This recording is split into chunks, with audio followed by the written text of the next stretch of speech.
The unspoken will. The scent of antiseptic clung to Evelyn Reed like a shroud, a stark contrast to the familiar, comforting aroma of lilacs and freshly tilled earth that usually filled her Nebraska home. At 78, Evelyn still possessed a vibrant spirit, a sharp wit, and a formidable will, though lately the edges of her memory had begun to fray. A forgotten appointment here, a misplaced set of keys there.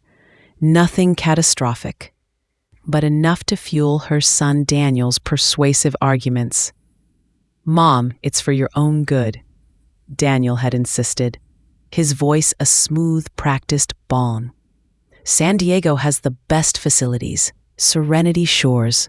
They specialize in memory care, cutting-edge treatments. You'll thrive there." Evelyn had resisted, fiercely. Her small, unassuming house in rural Nebraska was more than just bricks and mortar. It was a repository of a lifetime, each creaking floorboard, each faded photograph, a whisper of a cherished memory.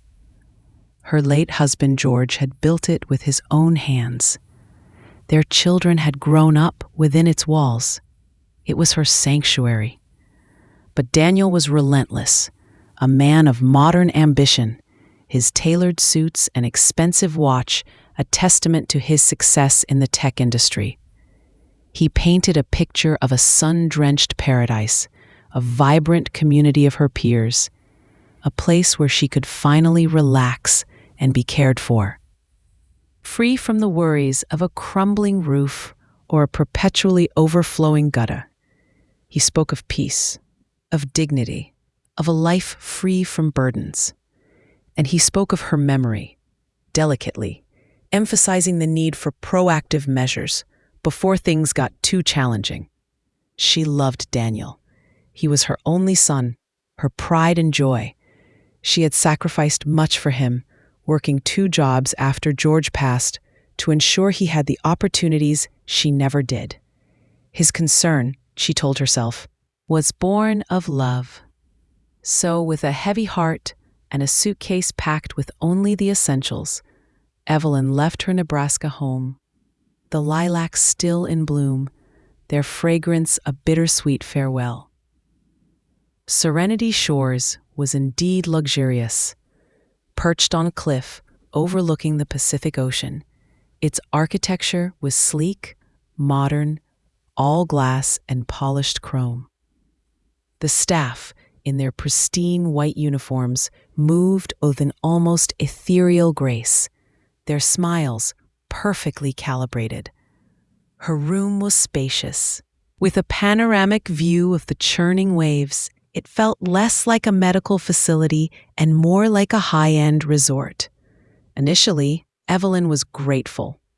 The nurses were attentive, the meals gourmet, the activities varied. There were yoga classes she found surprisingly enjoyable, and art therapy that reminded her of her younger days, sketching landscapes. Daniel visited often in the first few days, his presence a comforting anchor in this new, unfamiliar world. He'd bring her favorite chocolates, listen patiently to her stories, and assure her she'd made the right choice. But then, subtly at first, things began to shift. Daniel's visits became less frequent, his calls shorter. He always seemed to be in a hurry, his attention fragmented. The initial flurry of activities dwindled, replaced by long, solitary hours in her room. When she asked for her phone, it was always charging or being updated. Letters she wrote to her old friends in Nebraska never seemed to make it to the mailbox. "It's part of the program, Mrs. Reed," a polite nurse explained, "to minimize external distractions and help you focus on your cognitive exercises." Evelyn, though she hated the patronizing tone, tried to cooperate. She did the puzzles, engaged in the memory games, dutifully took her pills. Yet a nagging unease gnawed at her. She felt increasingly less like a guest and more like a prisoner. A very comfortable, very well-fed prisoner, but a prisoner nonetheless. One evening, a week after her arrival, Evelyn had feigned sleep. The pills they gave her made her drowsy, but she had managed to stay awake, her mind a tangled knot of suspicion. She heard Daniel's voice from the hallway, hushed but clear. He was on the phone, speaking to someone she couldn't identify. "Look, she's old. Just make sure she doesn't cause any trouble. No need to waste resources on an uphill battle." A cold dread seeped into Evelyn's bones. Waste resources? Uphill battle? The words echoed in her mind, chilling her to the core. This wasn't about her well-being, was it?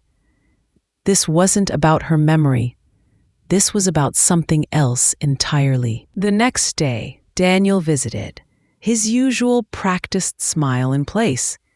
He talked about her progress, about how well she was adapting.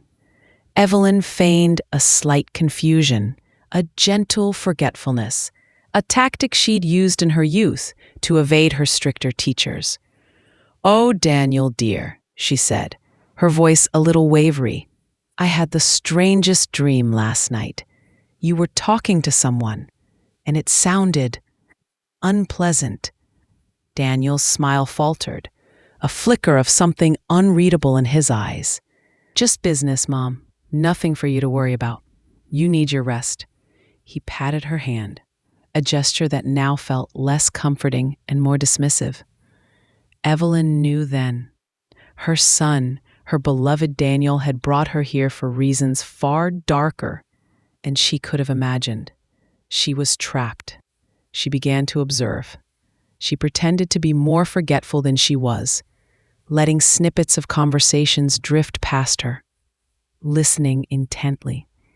She noticed that her personal belongings, her purse, her checkbook, her old worn photo album, were no longer in her room.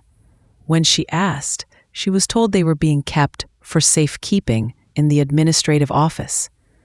One afternoon, while the other residents were in a group therapy session she had conveniently forgotten about, Evelyn ventured into the communal lounge. She saw an open laptop on a desk, a staff member momentarily absent. Her heart pounded as she leaned closer. An email was open, an attachment labeled Reed Estate. Her eyes scanned the document quickly, her blood running cold. It was a property listing. Her house in Nebraska. For sale. A wave of nausea washed over her. He was selling her home, the place where she'd lived for 50 years. Without her consent, without even telling her. Her mind raced. What else had he done? Her bank accounts, her savings. She had always been financially prudent, taught by her Depression-era parents to save for a rainy day. There was a substantial amount, enough for her to live comfortably for years. If her house was for sale, what about her money? Panic threatened to overwhelm her, but Evelyn had faced tougher challenges. She had survived a world war, raised a child on her own, buried her husband. She wouldn't be defeated by this. She needed information. She needed help. Her gaze fell upon a young nurse, no older than her granddaughter, diligently organizing files in the corner. Her name tag read, Sarah. Unlike the other staff, Sarah's smile seemed genuine. Her eyes often held a hint of quiet concern.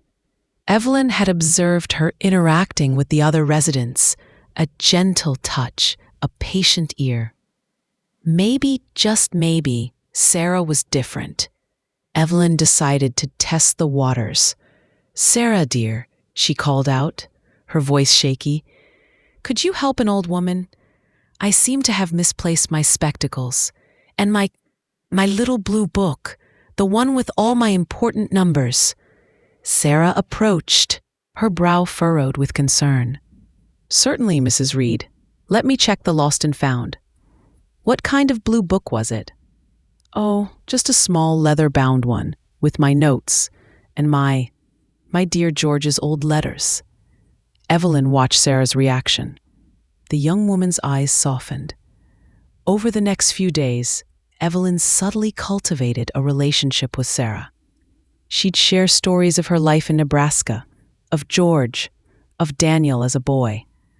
She spoke of her garden, of the annual county fair, of the simple joys of her past.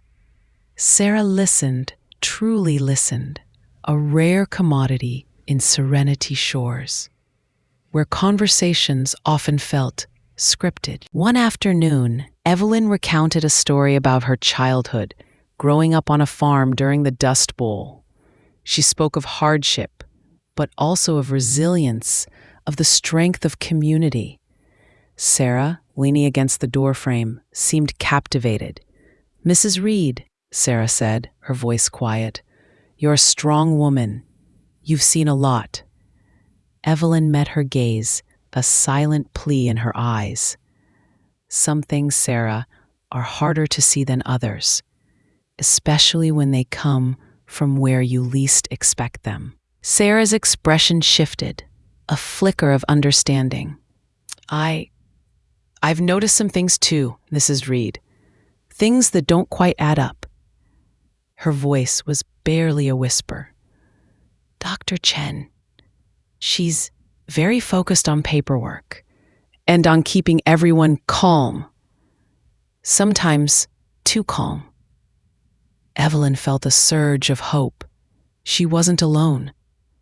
"Sarah," she said, her voice firm despite her frail appearance, "I need your help. My house is for sale. My money, I fear, is gone, and I believe my son is behind it.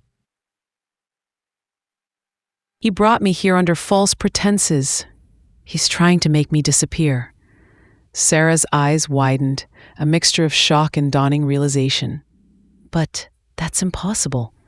Mr. Reed seems so devoted." "Devotion can be a clever disguise, child. I heard him tell Dr. Chen not to waste resources on me." Evelyn's voice trembled with suppressed anger and pain. "I need to get out of here. I need to contact my neighbor, James. He's in Nebraska. He knows my affairs, and there's a diary, an old one. It's in my house. It holds important information." Sarah was visibly shaken.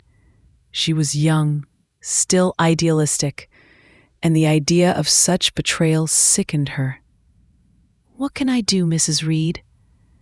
"I need to send a letter, a real letter, not one that gets intercepted. And I need a phone, just for one call, to James. He lives in the old farmhouse just outside Lincoln." Evelyn's mind was clearer than it had been in days, fueled by desperation and a desperate need for justice. Sarah hesitated, her gaze darting towards the door. "It's risky. Dr. Chen is very strict. Every outgoing communication is logged." "Please, Sarah," Evelyn pleaded, her voice laced with an urgency that transcended her years. "My life, my dignity depends on it." A few days later, Sarah arrived with a small burner phone hidden beneath a stack of freshly laundered towels. "Just 5 minutes, Mrs. Reed. I'll stand guard." Evelyn's hands trembled as she dialed the familiar number, her heart hammering against her ribs. It rang once, twice, then a gruff, familiar voice. "Hello? Who's this?" "James, it's Evelyn. It's me." Tears welled in her eyes. A pause, then a gasp. "Evelyn? Is that really you? Daniel said you were unavailable, said you needed your privacy. What in tarnation is going on?" Evelyn quickly, concisely, poured out her story, her voice low and urgent. She spoke of Serenity Shores, of Daniel's strange behavior, of her house being listed for sale. James, You have to go to my house. Look for my old diary. It's in the cedar chest in the attic. And there's a letter there, too. I wrote it years ago, but never sent it. It's for you.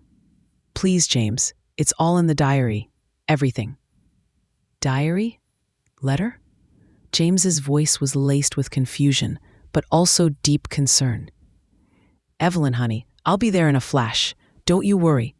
Just you hold tight. The line went dead. Sarah quickly snatched the phone away, her face pale. Someone's coming, Mrs. Reed. I heard Dr. Chen's voice. She tucked the phone back into the towels, just as Dr. Chen swept into the room, her smile as sharp and precise as a scalpel. Everything all right, Mrs. Reed? Dr. Chen's eyes darted from Evelyn to Sarah, a flicker of suspicion in their depths. Just a little dizzy, doctor, Evelyn feigned, her voice weak. Sarah was helping me get some fresh air. Dr. Chen nodded slowly, her gaze lingering on Sarah. Ensure Mrs. Reed gets her afternoon rest, nurse. And remember, all personal calls are to be made through the main office. It was a warning. Sarah swallowed, her eyes meeting Evelyn's in a silent promise. Back in Nebraska, James McPherson, a man as sturdy and dependable as the oak tree in his front yard, felt a chill creep up his spine. Evelyn's frantic call had shaken him to his core. Daniel, her own son, involved in something so nefarious? It seemed impossible. But he trusted Evelyn. He'd known her for over 50 years, since she and George had moved to the farm next door. He knew her spirit, her honesty. He drove his old Ford pickup to Evelyn's house. The for sale sign was a stark, unwelcome intrusion on the familiar landscape. The house, usually so vibrant with Evelyn's presence, stood silent, lifeless. James pushed open the unlocked back door, a wave of dust and disuse greeting him. He climbed the creaking attic stairs, the air thick with memories. The cedar chest, dark and weathered, sat in a corner. He opened it, the scent of cedar and old linens filling the air. Beneath a stack of faded quilts, he found it. A leather-bound diary, its pages yellowed with age, and a thick, sealed envelope addressed to him in Evelyn's elegant script. He sat on an old trunk, the dust motes dancing in the sunbeams filtering through the attic window, and opened the letter first. It was written decades ago, after George's death. Evelyn had poured out her grief, her fears for the future, and a secret she had kept even from George. A secret that had weighed on her for years. My dearest James, the letter began, if you are reading this, I am likely no longer here, or perhaps I have lost my way entirely. There is something you must know, something I should have told George, but fear held me back. My grandmother Clara was not just a simple farmer's wife. She came from a family of considerable means, and she left a trust, a substantial one. It was set up with a specific clause. It was to be activated when I turned 80 years old or upon my passing, whichever came first. It was her way of ensuring I would always be cared for, no matter what. The details, the bank, the lawyer's name, they are all in the diary. I kept it hidden, even from George, because I didn't want money to change us. I just wanted to live a simple, honest life. But now, if something has happened to me, if I am not truly in control of my own affairs, I need you to find it. Daniel, he does not know. He cannot know. Not yet. James's hands trembled as he finished the letter. A trust fund? And for her 80th birthday? Evelyn was turning 80 in 3 months. A cold, dreadful realization settled in his gut. Daniel. He was trying to declare Evelyn incompetent before she turned 80, before she could claim the trust. He was trying to get his hands on her inheritance. The house, the savings, they were just diversions. The trust was the real prize. He opened the diary, page after page of Evelyn's life, her hopes, her fears, her daily observations, and then a few pages dedicated to the trust. Names, dates, bank accounts, a lawyer in Boston. It was all there, clear as day. He needed to act. He didn't have much time. Back in Serenity Shores, Evelyn and Sarah continued their clandestine efforts. Sarah, using a borrowed tablet during her breaks, managed to look up Daniel's recent financial activities. What she found was disturbing. Large sums of money being transferred from Evelyn's accounts to offshore holdings. Her house, listed at a surprisingly low price, and Dr. Chen, a co-signer on several of Daniel's recent questionable loans. The pieces of the puzzle were falling into place, grimly. "He's systematically liquidating your assets, Mrs. Reed," Sarah whispered, her voice tight with anger and fear. "And it looks like Dr. Chen is complicit." "Complicit or worse," Evelyn murmured, a steely resolve settling in her gaze. "Aiding and abetting. They're stealing from an old woman. They're kidnapping me." Just as their fear intensified, a miracle happened. James arrived in San Diego. He hadn't called, knowing any communication might compromise them. He simply showed up, his old Ford pickup looking comically out of place in front of the sleek, modern clinic. He tried to enter, but was politely yet firmly turned away. "Visitors must be on the approved list, sir, and with 24 hours' notice." "I'm Evelyn Reed's next of kin," James boomed, his voice echoing in the polished lobby. "And I demand to see her." Dr. Chen herself emerged, a serene smile on her face. "Mr. McPherson, I presume? Daniel has informed us of your concern. Mrs. Reed is resting comfortably and prefers not to be disturbed. Her memory care program requires minimal external stimulation." "Minimal external stimulation?" James scoffed. "She's practically a prisoner in there. I just spoke to her." Dr. Chen's smile tightened. "That's impossible, sir. Mrs. Reed's communications are strictly monitored for her own safety and to prevent confusion." Her eyes flickered to the security camera in the corner. James knew arguing wouldn't work. He needed another way in. He waited outside, pacing, then had an idea.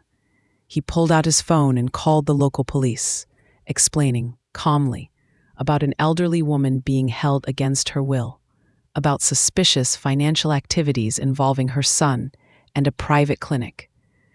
He emphasized the large sum of money involved, the immediate threat to her inheritance. The word elder abuse got their attention. While he waited, James spotted Sarah leaving the clinic for her lunch break. He approached her cautiously. "Sarah? It's James, Evelyn's neighbor. She told me about you." Sarah's eyes widened in surprise and relief. "Mr. McPherson! Thank goodness! She's not doing well. She's so worried. Daniel visits only briefly, always with Dr. Chen present." "I know," James said, his voice grim. "I found the diary, the trust fund. He's trying to cut her off before her 80th birthday. We need to get her out. I've called the police, but they'll need proof."